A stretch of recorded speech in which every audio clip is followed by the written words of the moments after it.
Welcome to Well-Conceived Business, the place health and wellness practitioners come to create businesses that deliver both profit and peace. Let's dive in.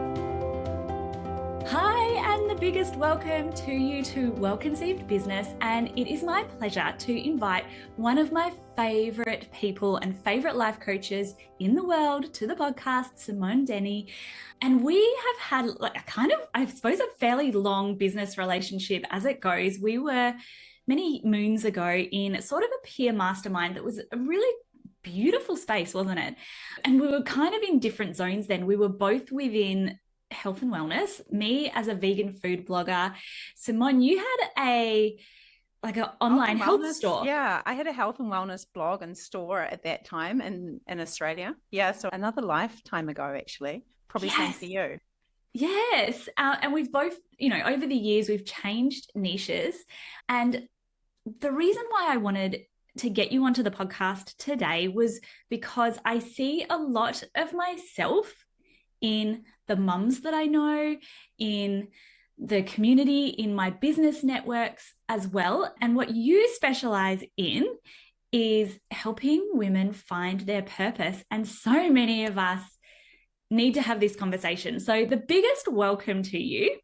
Oh, thank you, Robin. It's such an honor to be here with you on your beautiful podcast. I'm such a big fan of yours, so it's a joy to be here.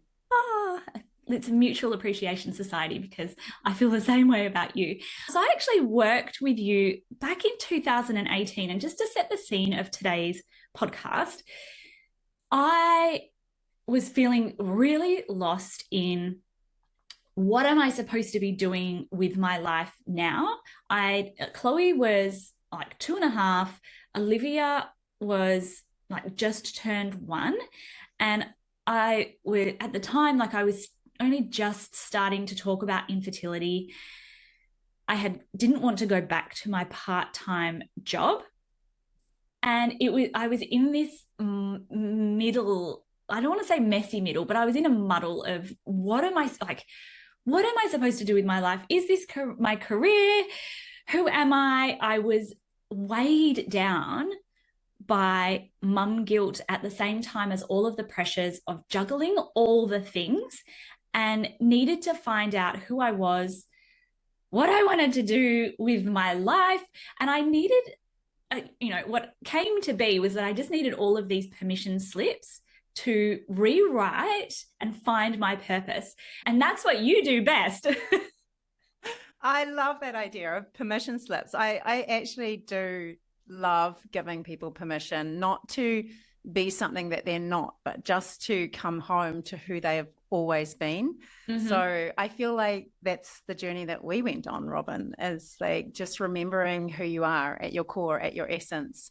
And I know when you are in the throngs of motherhood, it can feel messy and confusing. And it's a time when our identity goes through a major shift.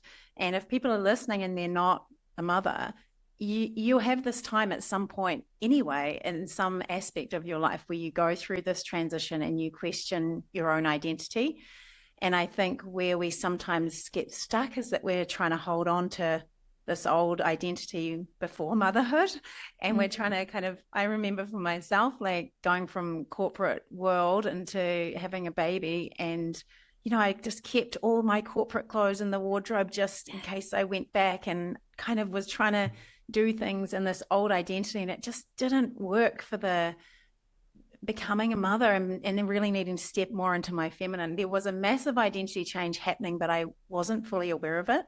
Mm-hmm. So I hear you. It's a really interesting time of then what happens after that when we want to go into the world and create some meaning and find our purpose. And I think, like you say, whether you have children or don't have children, I feel like we get to this, like mid-30s, early 40s, and have this moment of like, everything changes. Our friendships change. Our bodies change. We have often gone through big career transitions. And it's this point of, I don't know if this accurately describes it, but almost like we've landed on a blank slate and gone, oh, how the F did this happen? Absolutely. And I just want to say, as a woman in late 40s, there is another transition happening kind of in those wisdom years as well, where we arrive and go, yeah, I've been this person all this time. Now, who do I want to be in my wisdom years? So there is many transitions that we go to, and there's many opportunities for blank slates. Yeah. And I think that blank slate can feel really frightening for some women, because if we've been out of what we've done for a while and we feel like things have changed and we've maybe lost our confidence, it can bring up a lot of stuff for us to move forward and create a new identity or step into something that maybe we've buried deep within us. I know for me, many, many years in investment banking around the world, there was always this little calling that said, Simone, there is something else that you should be doing. This is not you. And I really tried for years and years to hush that little voice. And if you're listening, maybe you know that little voice, the voice that says, actually, you're really a creative, or actually, I would love to have my own business, or I'd love to do healing work. Or, I just spoke to someone yesterday, exactly the same. Just everyone knows that little voice and that little calling, but sometimes we just cement it down and try to not listen to it, but eventually it becomes unbearable if we don't listen to it. Yeah, 100%. But I feel like, so how do we, let's say we're coming into this transition, we've landed on a blank slate, and even the questions of what even do I like? How do we start rediscovering ourselves and who we are and what lights us up? How do we start that process? Awesome. Such a great question, and such a cornerstone of purpose. And when I teach purpose, I often talk about 3 cornerstones, which is, what am I passionate about? What lights me up? What is naturally my strengths? What am I just naturally good at? Not what I've learned to be good at, but what just comes naturally to me. And I was just talking to Robin, at the beginning of this, just how she shows up on socials and how she's funny and just how easy it is for her, because these are just her natural strengths coming through. And then the 3rd cornerstone is, how do we use that to be of service to others? So the part that you're talking about here is what lights me up. And the thing about motherhood, if we're speaking into that demographic, is sometimes we've put that on the back burner. We've put some of our joy or even some of our big future vision on the back burner because we're so in the trenches. We're so of service to family or to work and family that we have almost forgotten the question of what brings me joy. Yeah, I know, because I've asked that sometimes of women. They're like, I'm not sure at the moment. I'm not sure what my vision is. So it is about remembering what are those little moments, like what piques your interest. I sometimes say, where do you go in a bookshop? What area do you go and open a book in? And, I'm always in like self-development or growth or that kind of area, or business.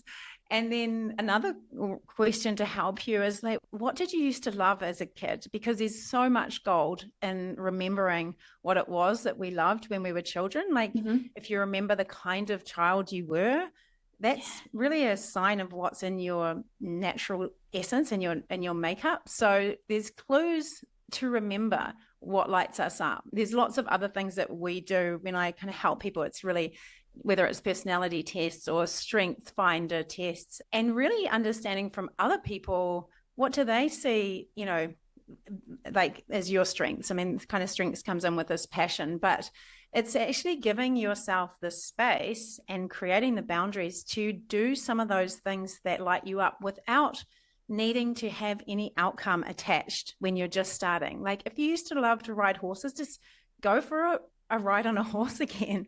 Or if there were things, if you wanted to paint, like get those paintbrushes out and just do it just for the sheer act of being in the energy of remembering your joy. And then other things open up from that. So I think it's actually consciously stepping into joy and remembering those sparks and actually putting your energy towards that, and not giving yourself that permission that's okay for you to enjoy and to feel that spark again, and to give yourself the gift of doing just what you want to do for yourself. I love that. And I love that you say, like, what books do you read? Because I think that gives us so many clues into our personality. And I think that's also part of what gave me the permission slip to say, you know what, like, as much as I don't want to admit it, my passion it doesn't lie in life coaching for infertility, because while everybody else, my clients were all reading all these books about fertility and chemicals and this and that, I was like, I'm just still reading the business books, and still personal development books. So I was like, damn, I'm not reading that.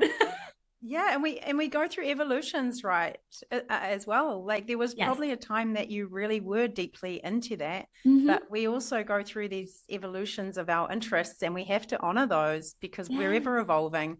So following those clues, but also sometimes that spark comes from things that you want to make a stand for. Sometimes it's not just the juicy, delicious things; it's things that make your your heart pumping. This is not fair. I want to make a stand for this. And that's where I want to take action, or I want to, do this work for others. So there's quite a lot of clues in that side of things as well, that I really feel strongly about something. There's something in that maybe is a calling for your purpose.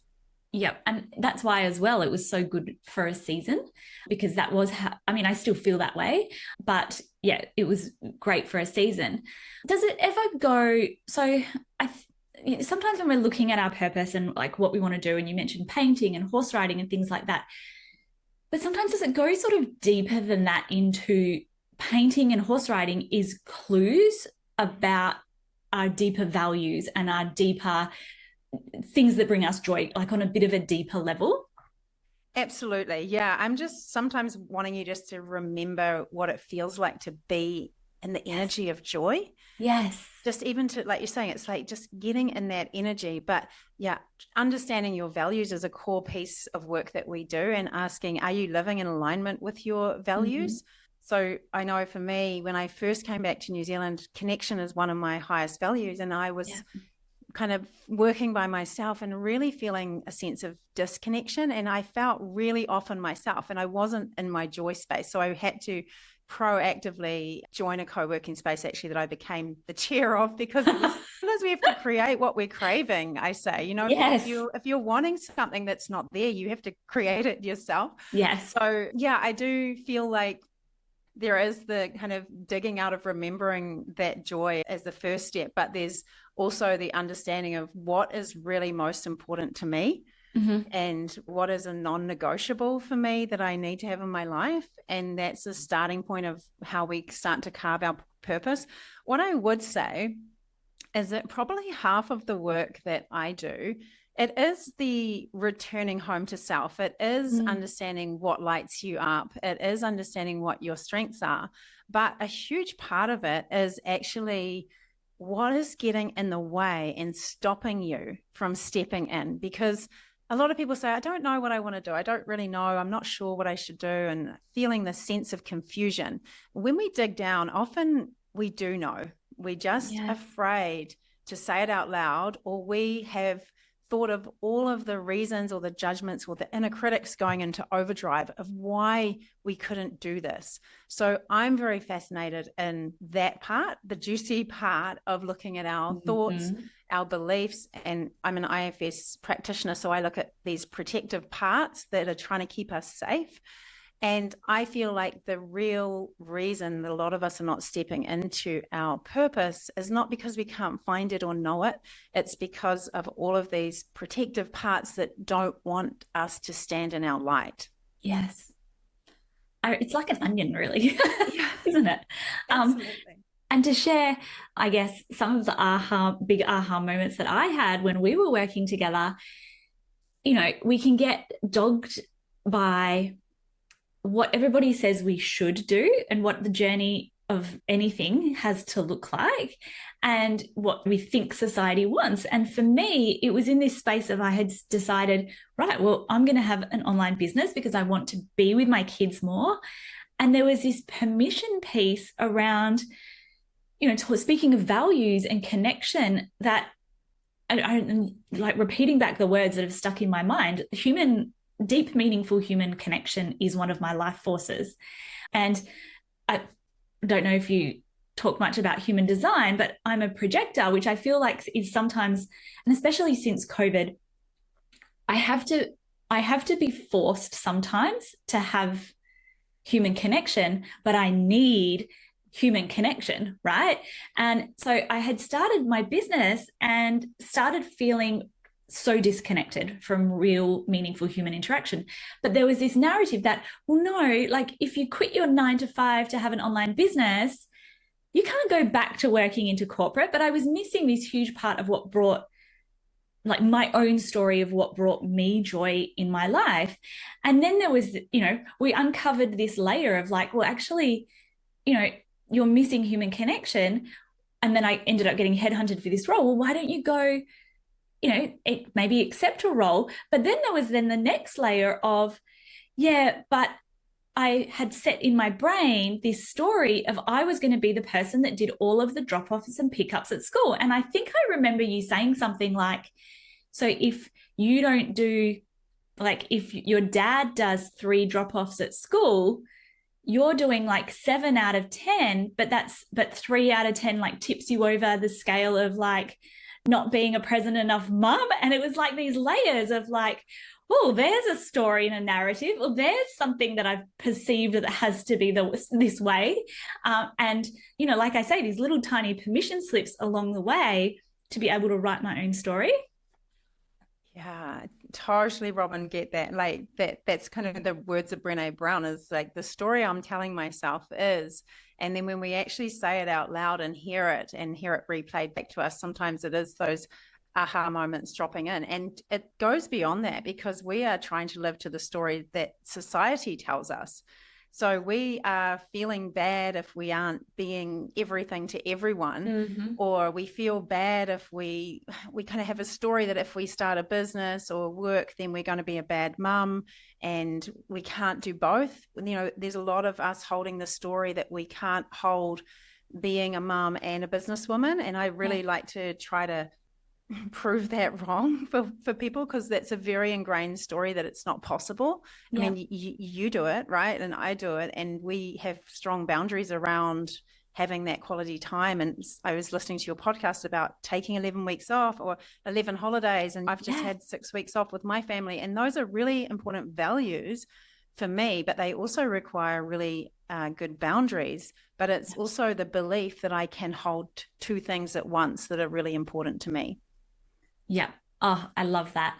And I think just generally, so many of us get so dogged by the guilt of not being enough. Yes, 100%. I feel like I just had a call this week about self-love, and it was a real theme of the call, is why is it that if we stop and rest, we feel guilty about it? If we sit and read a book, we're not doing enough, and we have this inner critic that says you're lazy or you're a bad mom, or all of these dialogue that's happening because of what we think everyone else is doing, right? And that guilt is about, I've done behavior that is bad, right? And it's not like that. Nothing is like how it is on the inside of any family doesn't look like how it is on the outside. And I feel like a lot of us are trying to get to this level of perfection that's just so impossible. So if you're willing to take your first step in an imperfect way, then you're going to move forward, and you're going to do it maybe with less guilt. If you're trying so hard to make everything perfect, you're going to feel guilty about not being enough. And that's at the core of it, is from such a young age, we are taught we're not enough. As soon as we can be marketed to, I just even look at my daughters like turning 12 and thinking they need skincare and all this stuff. It's like, you are not enough just to be yourself. And what I teach with your purpose is like, you need to come home to the wholeness of who you are, which is so enough. You don't actually need to go out and do and be all these extra things. It's like returning home to yourself and the belief that you doing what you do, showing up as you are, is enough. That worthiness in self can really help to combat the guilt that we get, and the guilt wound of not enoughness. And so many of us are striving still in our 30s or 40s or 50s to make our parents proud and to get that validation. I see it a lot. And And what for? You know, it's when we feel guilty if we're not achieving and making people feel proud of us. And it's really great fodder to challenge in yourself to question, am I still doing that in myself? And what for? And you know, what would be possible if I believed that I was just enough to be who I am right now? Yeah. And what do, like when you work with people, what are some of the aha moments or big changes that people have? Like, I would love to hear just some examples, if you're willing to share, of changes that people, like women, have made in their lives in, you know, on this journey of both, you know, like self-discovery, finding their joy, living their purpose, and stepping away from all of the shoulds of, you know, what we need to do. Yeah, I love the saying that says just stop shooting all over yourself. I love that. We definitely do that. Yeah, I mean, I've just had an email this week from somebody who did my Living with Purpose program, and she's coming towards the retirement age, but she just told me she sold her house. She's left her job. She's going to spend a year living with her partner on the land and just take a break. And for her, she just said that was what her purpose was, to do that. And I have someone, you know, purpose looks very different for different people. I have someone who had the courage to leave her husband and, you know, and kid, and brought her kids with her, but you know, a very stable marriage that looked good. She found the courage to leave that and step into a new life for herself. And I think some of us don't think that's what purpose should look like, but it's very personal. And for her now, she is just so full of joy and energy and like just this radiant goddess. Actually, another person emailed me kind of saying the same thing today, that she's just found her place. So I feel like it comes in many ways. Of course, there is lots of examples of people who have returned back to work or started a business or joined something new or pivoted in their career. You know, I have some women who find their spiritual path through this work. You know, it's like they kind of have been deeply in the masculine of achieving and ticking all the boxes and climbing the ladder, and suddenly they discover their whole feminine energy and the spiritual part of themselves that they maybe hadn't discovered. So it's so broad of how our purpose unfolds, and we can't always predict how it will be. I think it's Steve Jobs who says it's only when we look back that we can connect the dots. And our purpose is a little bit like that. You're like, oh yeah, I did that job, and then I learned how to do marketing, and then I jumped into that job, and that helped me to practice empathy. And you can kind of connect the dots right back to when you're a child, to the role that you played in your family. And sometimes what happened in our family, we didn't love it, and we didn't like playing that role, whether it was the one who had to take control of everything, or the one who had to be the pleaser, or the one that had to avoid conflict. We didn't love it, but it also fuels our path to purpose, because it taught us these skills, this medicine that we can then bring in and kind of make peace with by using it to our advantage with people that we serve. Yeah. And I love the examples that you've given of finding purpose, because finding purpose doesn't always mean like curing cancer or becoming a prime minister or like these like change the world statements. You know what I mean? It comes back to knowing ourselves, finding our joy and the path that we're meant to be on.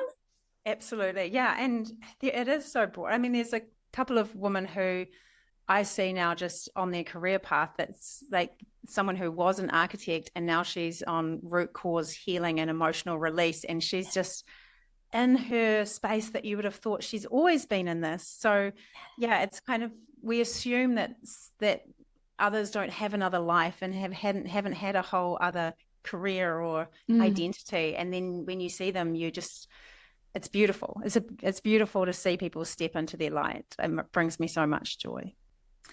So circling sort of, I guess, back to this whole thing of like mum guilt and women, this narrative of women feeling the pressure of doing it all, a really big change that I've had over the last couple of years is almost a commitment to not do it all, not hold responsibility for it all. There are some clear things in our marriage that I'm like, you know what, I'm relieving the pressure of, you know, like holding that responsibility. And I've really stepped into the narrative of it's really like, and especially in entrepreneurship, I feel like the divorce rate is really high, but feeling like actually I'm not going to do it all. I'm not going to be at all like two people at 100%, which I feel like is the trap that we get into with entrepreneurship and business, is really hard and exhausting. Oh, 100%. I think it's near impossible if you have two people working where the balance is out. So yeah, I really hear you on that. But I guess I've kind of worked it with my partner, and I feel quite privileged that we do have these roles that we take that are very, very shared. And I think when you're starting out on a new path, or maybe you're not earning, you sometimes feel this need to over deliver. Yeah. Whether it's in your work or whether it's in your home, there's this feeling of like, well, I'm not earning, so I need to give so much more. And the problem is we devalue all that we already are giving, whether it's being a mom or serving our clients or whatever that is. So I think we're unconsciously feeling an obligation to do all of these things because we're not earning. Yeah. And I think it's a shift to come back and really look at, well, how am I contributing to my home? Like, and actually just even write it down and write all of the things that you do, because so often they do fall to the woman in the family, not always, but you know, just those little extra things of sports or all those things. So I think standing in the value of what you already do and not feeling like you need to over deliver because of money, and then having that conversation with your partner of, you know, where you energetically need support so that you can step into the place in your business where it is making the money that can support all of you, you know, like I feel like you've done that, Robin. You know, you've created the boundaries, you've grown your business, and now you're contributing to your family in a really big way. But it starts with being able to ask for that help and actually feel enough and valuable enough to say, actually, you know, again, boundaries comes down to our self-worth. So if we have really porous boundaries, it's usually linked to our own worth. So the more you can step into your worth and your worthiness of what you do, then the easier it is to set boundaries, and vice versa, set boundaries, and that helps you to build your worth. So yeah, I feel like, yeah, we've really got that in a good swing in our family here, but I really understand the pressure it feels when you're holding all of those things and trying to think about, well, then how do I also start something new for myself? It feels impossible. And I think as mothers, and possibly even extending that to just women in general, there's almost maybe it's an obligation to martyr ourselves. Yes, and that's totally true. And that's when we feel deep resentment in our bones. And I know that a lot of mums feel resentment, whether they externally show that or they push it down and they're smiling, but they're really saying, if you like, you know, that, you know, there is, if we don't ask for our needs and to be met, and we keep trying to keep everyone happy, then there will be resentment builds up, and then that separates you and your partner in some energetic form as well. So I think, yeah, I've been thinking a lot about this resentment piece lately. And I just also remembered back to when I had a new baby and I'd come out of, you know, banking, and my husband was still working, and I kind of would feel this joy in the day, but then when he came home, I really wanted to let him know how hard it was, you know, and I was like, here's the baby, but it was just a resentment that he got to carry on his life and I was doing mine in those early days. So I think that Brené Brown says something along the lines of those honest, courageous conversations actually are better than burying it and turning it into resentment. And I think this is kind of what you're talking about. If you want to create more space and carve out a fairer distribution in the family, it takes courageous conversations. Yeah. And I mean, boundaries and like stepping into my self-worth has actually been this journey that I'm still on. And I recently read a book, I don't know if you've read it, called Dancing with Anger by Harriet Lerner.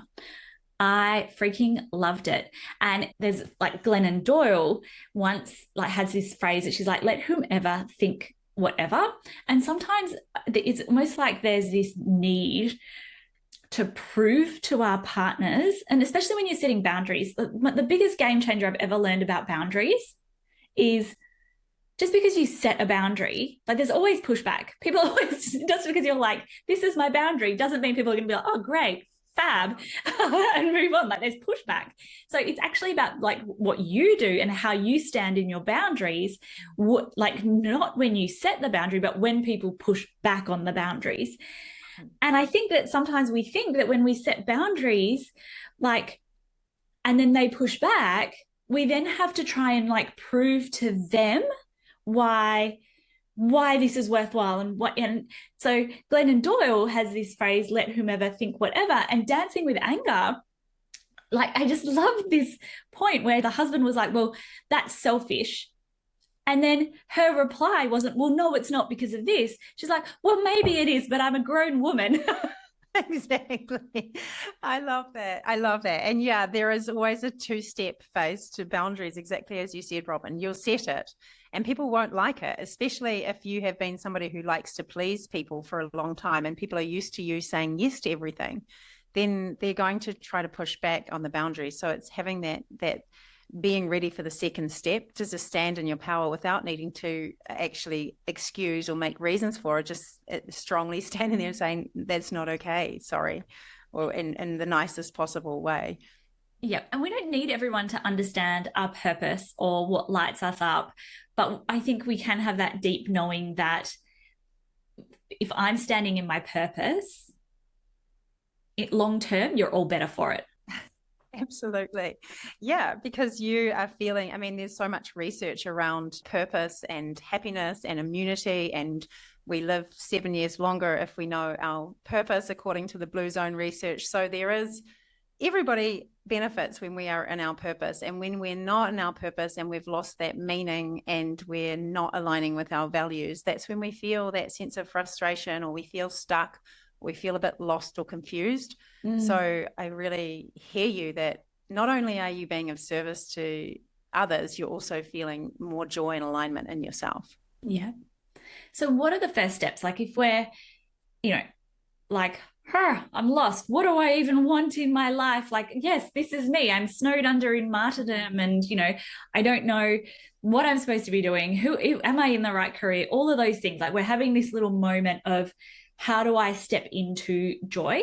Is the first step, like, what are the first steps? Is it simply just writing a list of like, well, what did I enjoy as a kid and what bookstore do I go to? Is that the first step? Yeah. I've got 20 questions as well that can really help you to stimulate that, which I can share as a link to 20 questions to help you kind of get some of these answers coming through. And then it is kind of also doing some of these tests and asking others what they think your strengths are, and also just sitting with that deep knowing of what comes naturally to you. And I think sometimes we ignore that deep knowing in the process. We get so into our head of like, oh, it's this and it could be that job, and how will I do that and how will I transverse that? Actually, what brings you joy? It's really simple. Of just brain dump all the things that bring you joy, and noticing the tiny little moments that bring you joy. It might be like noticing when you are cooking dinner, you're cooking this thing, or you're doing something, or you're at an event and you're having a conversation, like just noticing those little tiny clues of joy, and then getting clearer on what your strengths are and your values. You can kind of brainstorm them all down, and then looking at these and going, well, how could I be of service? How could I use these things to be of service to others? Like, what could that look like in terms of what I also really would love to do in the world? And don't be afraid of, creating your purpose without knowing how, because so many of us get tripped up, and the how is just another buffer that stops us taking action to keep us safe. So just start, as Simon Sinek says, start with the why do you want to do this?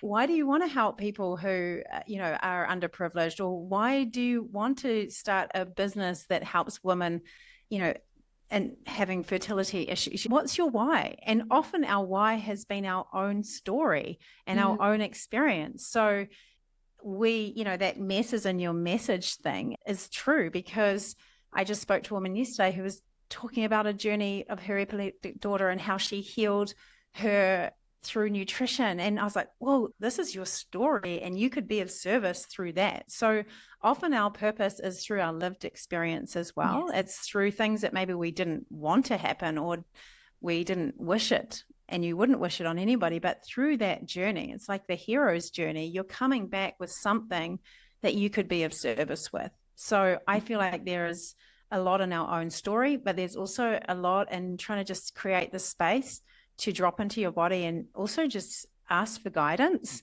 Just, I do a lot of things to just get little signs and messages and guidance. And to do that, we do need to create some space for ourselves, just to remember that we all have this divine guidance if we can tune in and just listen. And it can just be, writing down your dreams in the morning, or writing a question before you go to sleep and seeing what comes up in the morning, or turning an oracle card. And there's lots of little beautiful ways to get answers, as well as the big ways. Yep, I love that. We'll definitely include those 20 questions in the show notes below, because I feel like as well, sometimes you don't know what questions to ask. Yeah. The quality of your life depends on the quality of your questions, as Tony Robbins says. Yes. And sometimes sometimes all it takes is like 5 minutes of white space in the day. Yeah. So not, busying ourselves all the time and thinking that we'll always be able to come up with the answer. Sometimes it means giving yourself a few minutes of just white space and saying it's okay for me to sit down and just have a think. Totally. Robin, I really want to talk into that point, because a lot of the time we abandon ourselves. We are so uncomfortable with being with all parts of ourselves. We feel uncomfortable to truly feel what we're feeling. So we fill all of our space and go into these places of comfort, like whether it's scrolling on our phone or in the cupboard, eating something or drinking a bottle of wine. These are wonderful, or just high achieving and being in your computer doing, escaping into work. They're all ways we actually abandon being with ourselves. Yeah. And if we're truly to step into purpose, then we've got to be comfortable to be with ourselves. And sometimes that means being with the uncomfortable parts, the parts that we don't love so much, and letting them be felt and seen. But it also means that we can hold the space for ourselves to feel the light and to feel the invitations and the signs and those other things that are wanting to come through you. But if we abandon ourselves, we can't access that as easily. And I almost feel like there is no magical place of not experiencing discomfort. It's that sometimes, like, the more I learn about myself and the more I, keep stepping into who I want to be and what brings me joy, sometimes I feel like I experience more discomfort. But it's just that I'm so much more used to that as a part of growth. Absolutely. I mean, it's hand in hand. And I think we can't grow without some discomfort. As you know, it's like, as well in business, we can't grow without failing. But the discomfort, the Rumi says the wound is where the light enters you. And it really is. It's the being able to sit with the discomfort. And every time you're going to the next level of your identity, it's going to be uncomfortable, because our brain doesn't like to change. But it's also uncomfortable to leave old parts of ourselves behind and to trust that we can step into something new. So that's very uncomfortable. Absolutely. Oh, I have so many pieces of wisdom within our chat today, and I love the start of this conversation. I know that our audience is going to love downloading those 20 questions. Can you also tell us where people can find you, what you do? Tell us about all the things before we do our speed round. Sure. Yeah. So I am a manifesting generator, Robin. So I like to create lots of different things in my business.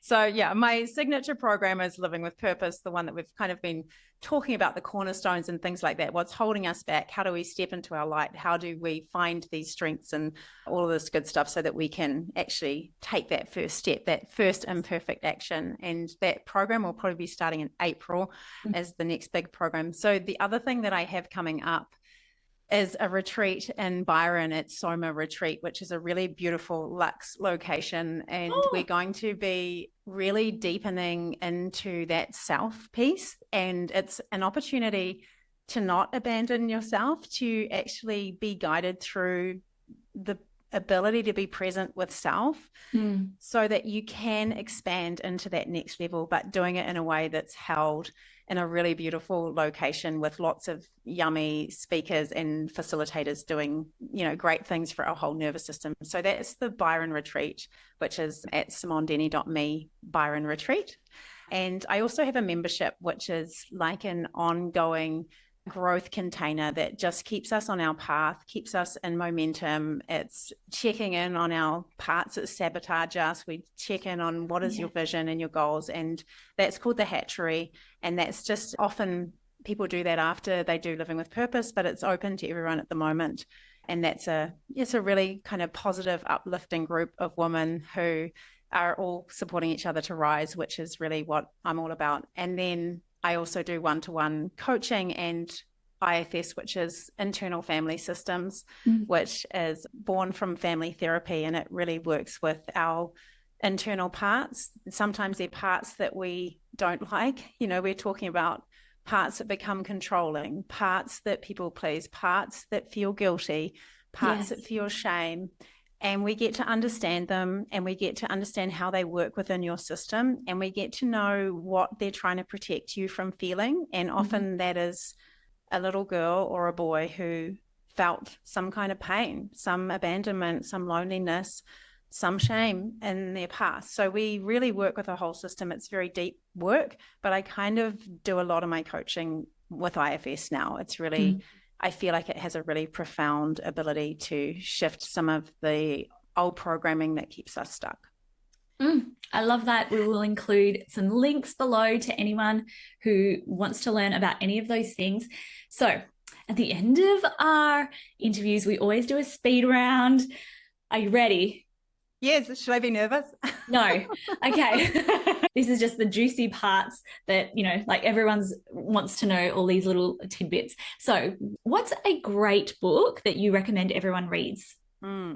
Yeah. So like you, Robin, I do read a lot of business books, but I also, of course, read a lot of personal development too. And I was thinking, well, this is so hard because I have so many good books, but probably the one I would recommend for really helping you to find that genius, helping you to step into what is at my core of my essence would be The Big Leap by Gay Hendricks. And what I also love about this book is that he talks about our upper limits. And when we reach an upper limit in ourselves, and this happens in our business, it happens in our relationship, it's kind of where we cap out at where we think it's possible for us to be. It can be on what we think we can earn and how to move through these upper limits, because again, they're rooted in our core beliefs about what we think is possible. And we always want to be challenging these upper limits if we're going to grow. Yeah. Oh, I love that. Do you have a favorite quote or mantra? I do have a quote that I will often say, especially on podcasts and things like that. And it is by Maya Angelou, and it says, "Your crown has been bought and paid for, so put it on your head and wear it." And for me, this speaks into realizing the wholeness of who you already are, that you don't have to go out and be something that you're not already. Like, you came into this world with this incredibly unique blueprint. That's your crown. Like, you are a queen already. And sometimes we just forget it because of all of the layers, the onion that happens over our life, and the beliefs and the stories we're told or we tell about ourselves. So it's like, remember, you already have everything that you need.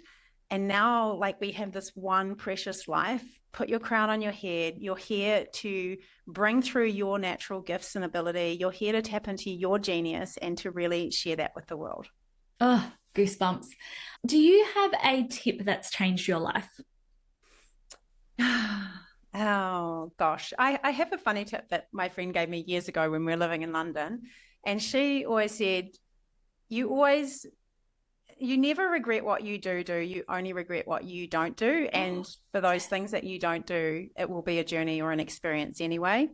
And I feel like it's just landed with me. My mum also, I grew up and she always just said, say yes to everything, which is not what most mums say, but it's kind of that idea of just let yourself have these experiences, even if you're on the fence or maybe you're not feeling 100% like it. I mean, honor what you do feel like, but it's like open up to the possibility of trying different or new things. And if nothing else, it's going to be an experience that you grow from or learn from. Oh, I love that tip. And very lastly, as we wrap up for today, if you had one message to leave everyone with today after our chat, what would that be? Probably, I feel like just letting people know how worthy they are of receiving and how worthy they are of having the life that their heart desires, and that you are enough and that you have everything inside you. And you're just, a divine being. And sometimes we forget that. And I just want to remind you of that. I love that so much. Simone, I have loved our chat today. I know our audience will be sitting here with goosebumps at all of the beautiful quotes, beautiful reminders that you've shared with us. I appreciate you. Thank you so much for joining us. Oh, it's a pleasure. Thanks for having me, Robin.